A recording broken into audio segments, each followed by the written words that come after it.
কেটে বেছে খুব ভালোভাবে ধুয়ে নিয়েছি। কিছুটা লবণ দিয়ে দিলাম, অল্প পরিমাণ হলুদ দিয়ে দেব, সামান্য পরিমাণ মরিচের গুঁড়া। মাংসের সাথে সব কিছু ভালোভাবে মিশিয়ে দেব।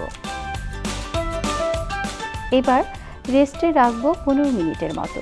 15 মিনিট পর আমার মাংসটা রান্না করতে চলে যাব।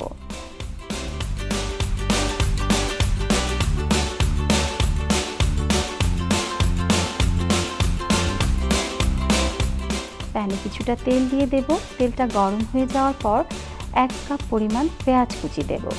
পেঁয়াজ কুচি কিছুক্ষণ ভেজে নেওয়ার পর মাংস ঢেলে দেব।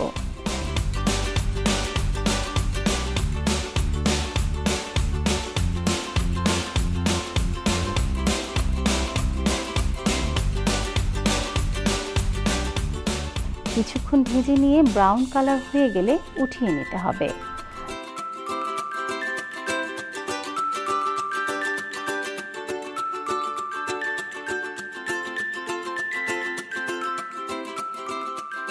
মাংস তোলার পর অবশিষ্ট পেঁয়াজ কুচির মধ্যে আস্ত গরম মশলা, দারুচিনি, এলাচ এবং তেজপাতা দিয়ে দেব।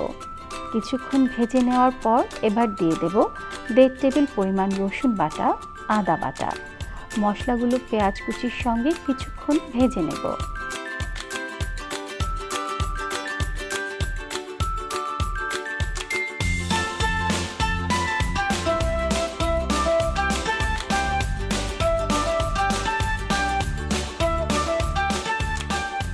এবার গুঁড়া মশলা অ্যাড করব। এখন চুলার আঁচ কমিয়ে রাখতে হবে। মরিচের গুঁড়া উঁচু করে 2 চামচ পরিমাণ, ধনিয়ার গুঁড়া 1.5 চামচ পরিমাণ, জিরার গুঁড়া 1 চা চামচ পরিমাণ এবং লবণ দিতে হবে স্বাদ মতো। এবার কম আঁচে কিছুক্ষণ ভেজে নেব।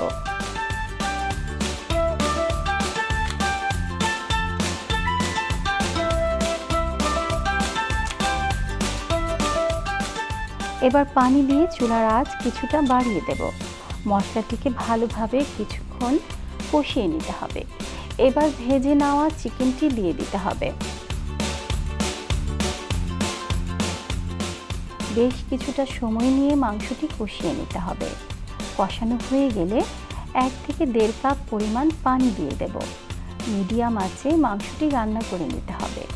লবণ চেক করে মাংসটি আরও কিছুক্ষণ রান্না করে নিতে হবে।